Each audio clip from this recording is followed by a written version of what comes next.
Oh no, tetanus. Hey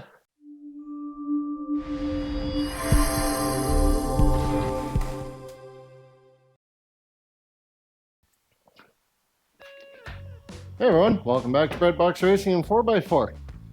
We got Father's Day coming up next weekend, which I only just realized this morning, which means I got a whole lot of stuff I got to get done before the show. Because I want to take the MG, Brady needs to take the Del Sol, the Porsche is going, the Porsche basically okay to go as is. I want to take the bike and the Jeep.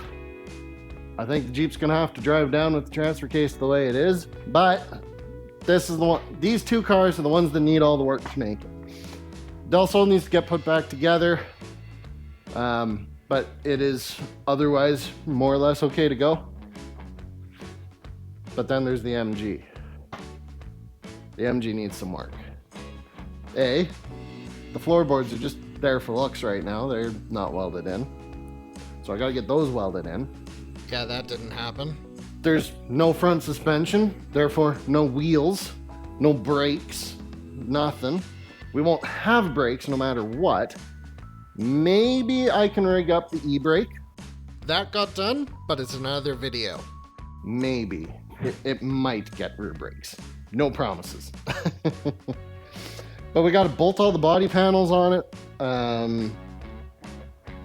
Yeah, there's just lots to do. No time to do it, so I'm not going to waste too much time yakking away here. Previous videos, you would have seen me do the rockers. They're done now. Like, it can move because it's sitting on, the jacks are under the rear axle. So there's some play there, but it has some structure to it, which I'm pretty stoked on. For safety's sake, I'm going to be masking off some sharp edges here, covering over the rest with some tape, just so someone doesn't walk along and go, oh no, tetanus, safety third. That's right. We also got to mount the dash, got to put the windshield on it. Now, everything's not going to be fully bolted. It's going to be bolted enough that it doesn't fall apart on the way to the show.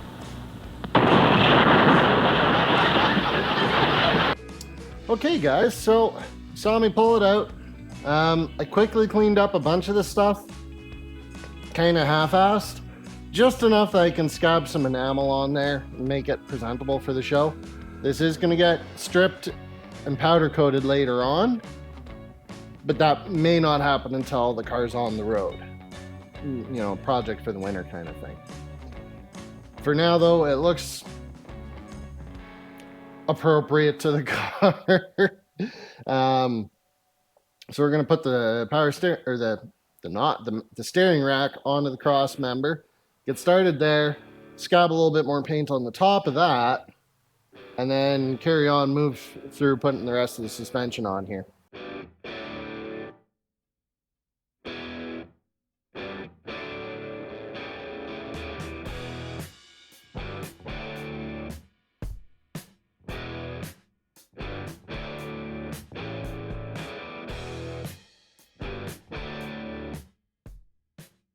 Okay, so we've got one of the sides here. I got new bushings I'm going to put in, but I noticed that there's just a hair of play this way, but nothing side to side. So this kingpin's probably okay. It just needs an extra probably 60-degree turn on the castle nut, and that should have it sorted. So that's what we're going to do. But first I'm going to take this outside and the other side and pressure wash them. So I'll be right back. Kind of mostly off camera, I stripped the kingpin for one side. I stripped out the existing bushing because it was pretty dry rotted. We've got some Prothane bushings I got from Moss we put in there. And now all that's left is to put it on the subframe. And then I am going to have to repack the wheel bearings, because I got new rotors, and to get the rotors on, you actually have to take the whole hub apart. So.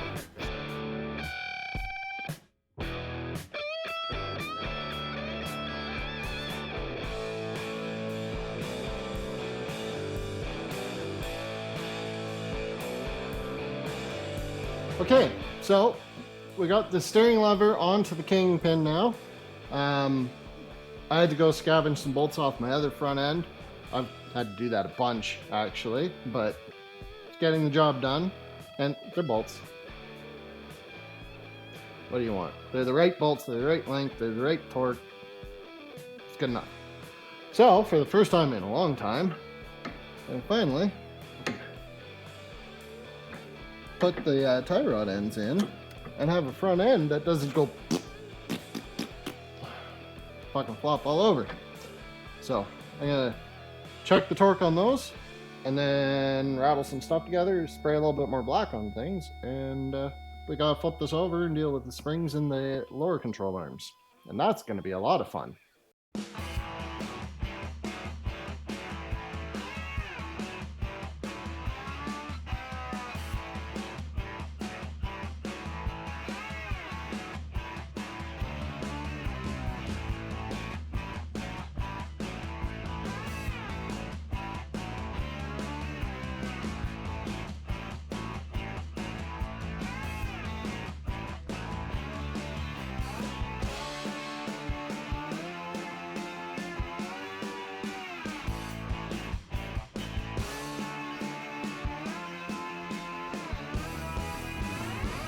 Okay, I'm about to show you a whole lot of things that are not the way to do any of these things.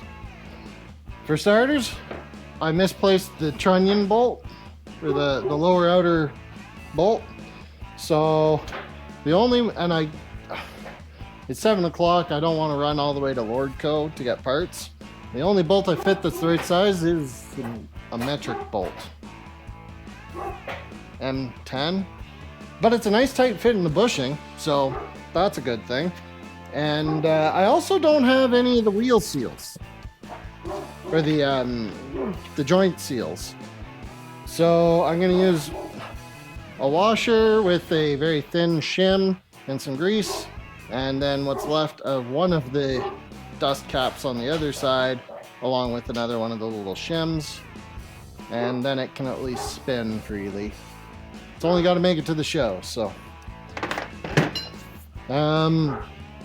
So far putting the Prothane bushings on is, well, it's gone about exactly how well you would think. It's easy and hasn't put up a fight, so that's a good thing. And these lower control arms are actually off my dad's MG, so that's kind of cool. Anyways, I'm going to repeat what I did over there on this side, and then we'll be right back with you when this thing's in one piece. Also, FYI, do not repeat what we were doing to compress the springs.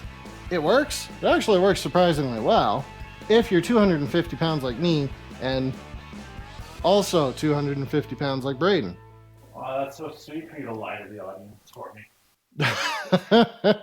Anyways, yeah, I'm gonna put some more stuff together.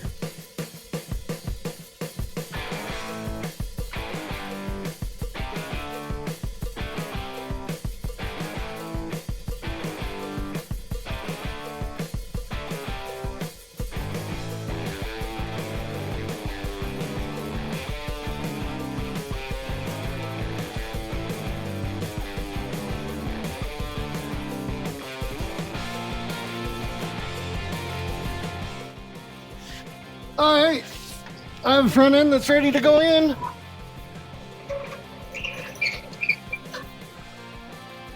Here's hoping I don't fucking gouge my back open.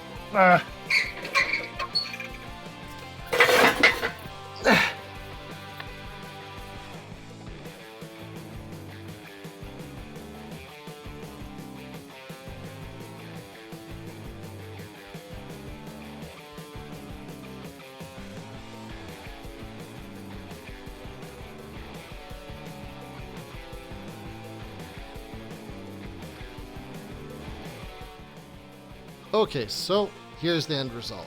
You can see the car's got a bit of a Carolina squat going on. That's not what I wanted, but it's what we got. And the reason is the rear springs are very tired. I'm pretty sure they're original to the 1965 car. The front springs, they're not tired, but they are too tall of a spring for the lighter weight engine that's pushed farther back.